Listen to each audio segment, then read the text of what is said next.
A'udzu billahi minasyaitonir rajim. Bismillahirrahmanirrahim. Ya ayyuhalladzina amanu kutiba alaikumussyiyam kama kutiba alal ladzina min qablikum la'allakum tattaqun. Shadaqallahul azim. Wassalatu wassalamu ala asyrafil anbiya'i wal mursalin wa ala alihi wa ashabihi wa mawalah. Asyhadu an la ilaha illallah wahdahu la syarikalah wa asyhadu anna Muhammadan abduhu wa rasuluh. Amma ba'd. Bapak-bapak dan ibu-ibu sidang jamaah tarwih yang sama berbahagia, alhamdulillah malam ini sebagian di antara kita mungkin menganggapnya sebagai malam kedua dan sebagian yang lainnya menganggapnya sebagai malam pertama dari pelaksanaan rangkaian ibadah di bulan suci Ramadan ini. Kita tentu saja patut bersyukur karena menjadi bagian yang masih diberikan kesempatan dan kesehatan oleh Allah Subhanahu wa taala untuk dapat bertemu kembali dengan bulan suci Ramadan ini, sementara sebagian orang tidak mendapatkan kesempatan dan kesehatan sebagaimana yang diberikan kepada kita saat ini.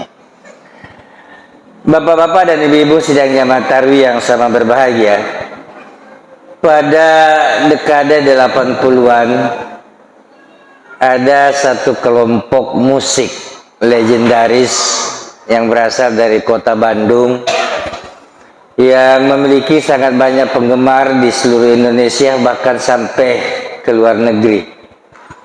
Kelompok musik itu tentu kita sama-sama pernah mendengarnya, yaitu kelompok musik Bimbo ya, yang personilnya terdiri dari 4 orang bersaudara, di mana sebagian besar dari lagu-lagu Bimbo ini, lagu yang dirilisnya itu adalah lagu-lagu religi.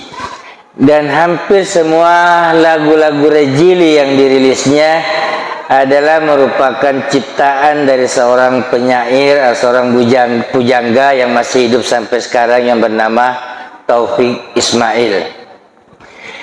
Salah satu lagunya yang sampai saat ini masih sering kita dengarkan lewat radio-radio misalnya, adalah sebuah lagu yang bercerita tentang seorang anak yang bertanya kepada bapaknya, untuk apa kita capek-capek, untuk apa kita berlapar-lapar, untuk apa kita berhaus-haus hanya untuk mengerjakan ibadah puasa. Bapak dan ibu sekalian, pertanyaan ini sederhana dan hampir semua kita sering mempertanyakannya. Kenapa sih harus puasa? Kenapa sih harus menahan lapar? Kenapa sih harus menahan haus bahkan sampai sebulan lamanya?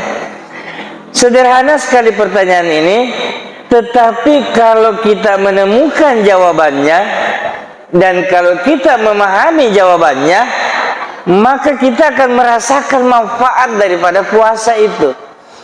Kalau kita tidak pernah mempertanyakan untuk apa kita puasa, dan kita tidak pernah menyelami dan menyimak apa jawaban dari pertanyaan itu, maka puasa ini memang akan terasa sebagai sebuah pekerjaan yang menyiksa, sebuah pekerjaan yang hanya kesannya membodoh-bodohi kita, membuat kita capek-capek saja.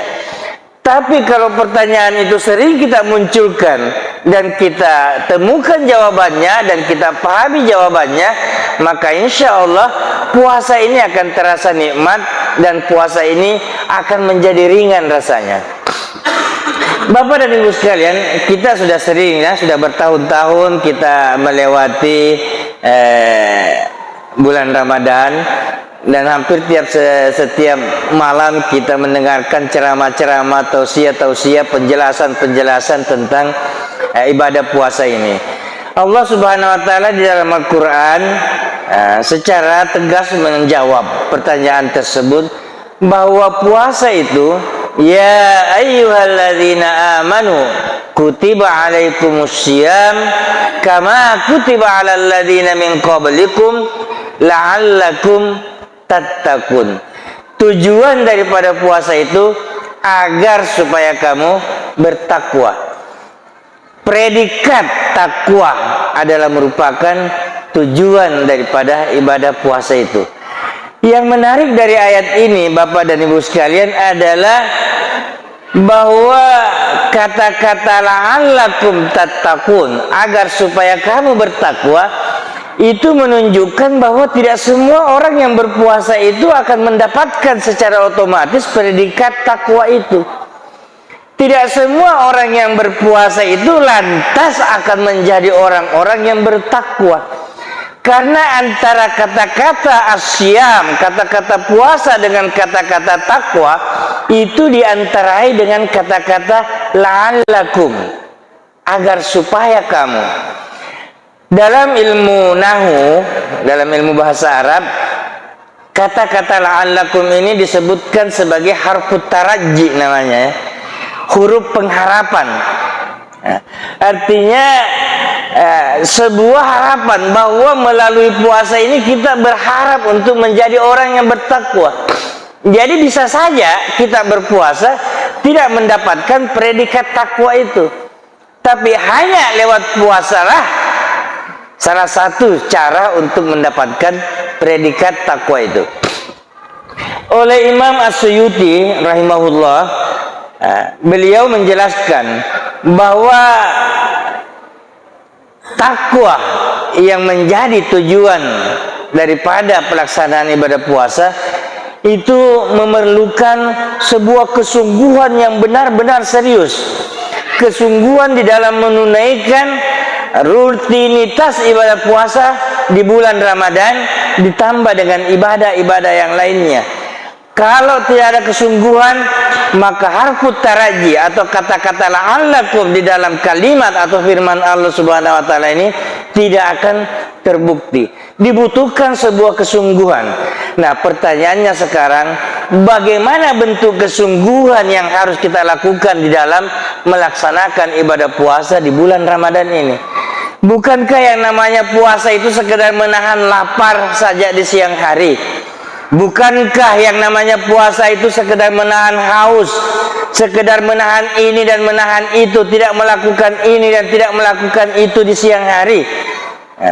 Oleh Rasulullah Sallallahu Alaihi Wasallam dijelaskan bahwa ada 3 pokok amalan utama yang betul-betul harus bersungguh-sungguh untuk kita lakukan selama bulan Ramadan selain daripada puasa di siang harinya.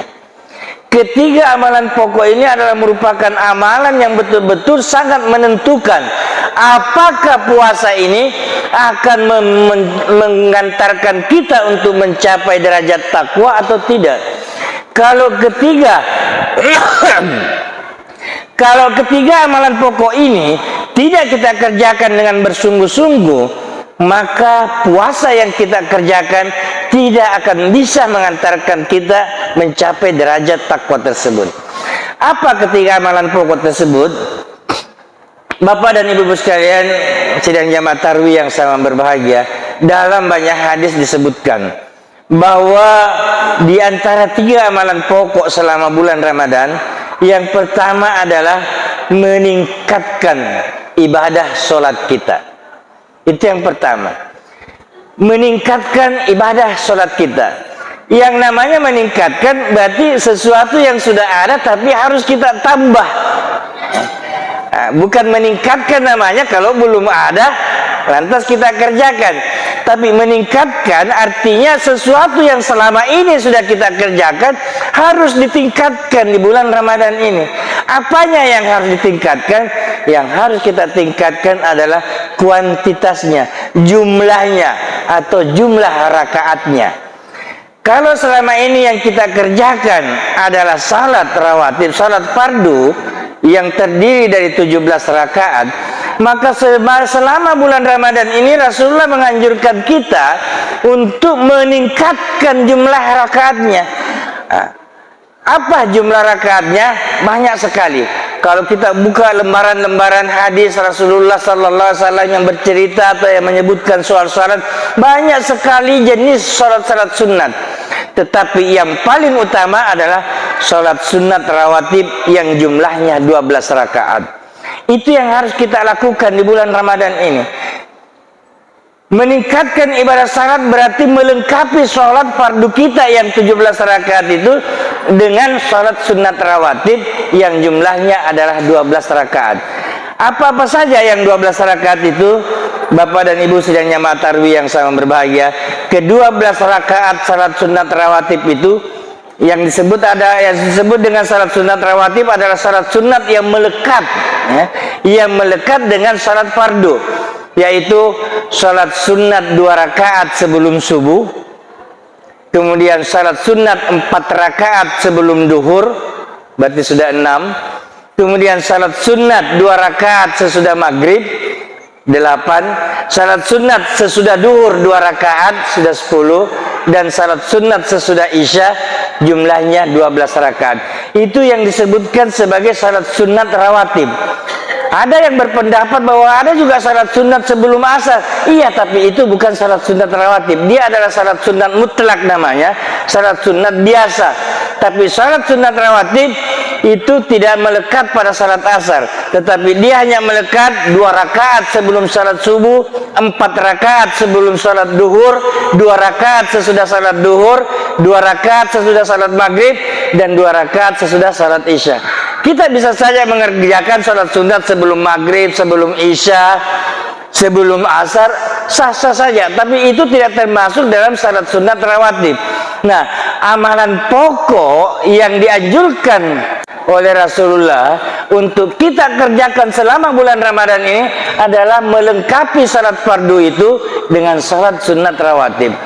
Bapak dan Ibu sekalian, kalau selama ini puasa kita tidak rasakan memberikan manfaat dan lain-lain sebagainya kepada kita, begitu selesai Ramadan kita kembali hidup biasa-biasa saja, itu menunjukkan bahwa ada petunjuk yang tidak kita lalui, dan salah satu diantaranya adalah peningkatan ibadah sholat dalam bentuk pelaksanaan salat sunat rawatib. Jadi kalau selama ini sebelum Ramadan kita salat sunat kalau ada kesempatan, sekarang mari kita menyempatkan waktu untuk melaksanakannya. Inilah gunanya bulan Ramadan, dan Allah selalu memberikan ruang bagi kita untuk memudahkan melaksanakan salat-salat sunat rawatib tersebut.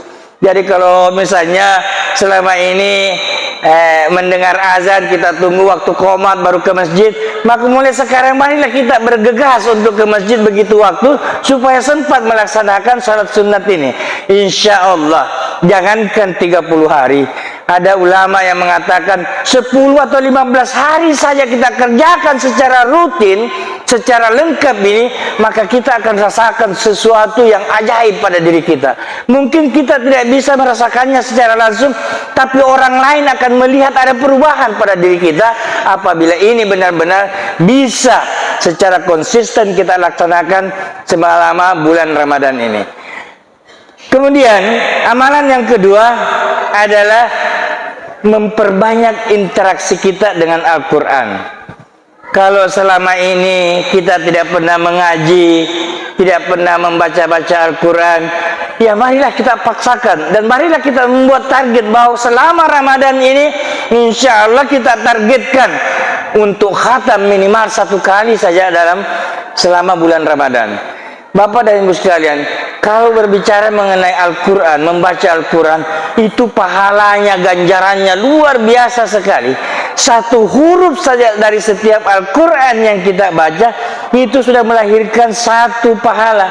Dan 1 pahala itu melahirkan 10 kebaikan. Jadi kalau kita baca alif lam mim saja, itu sudah 3 huruf. Artinya sudah 30 kebaikan yang kita tidak tahu bagaimana bentuk kebaikan dari Allah Subhanahu wa Ta'ala. Yang jelas kebaikan itu akan banyak macamnya. Dan hanya Allah yang tahu apa yang menjadi kebutuhan kita. Boleh saja kita dengan membaca Al-Fatihah, membaca beberapa ayat di surah Al-Baqarah. Allah memberikan kebaikan-kebaikan kepada kita dalam bentuk orang yang kita tempati berutang tiba-tiba melunaskan utang kita.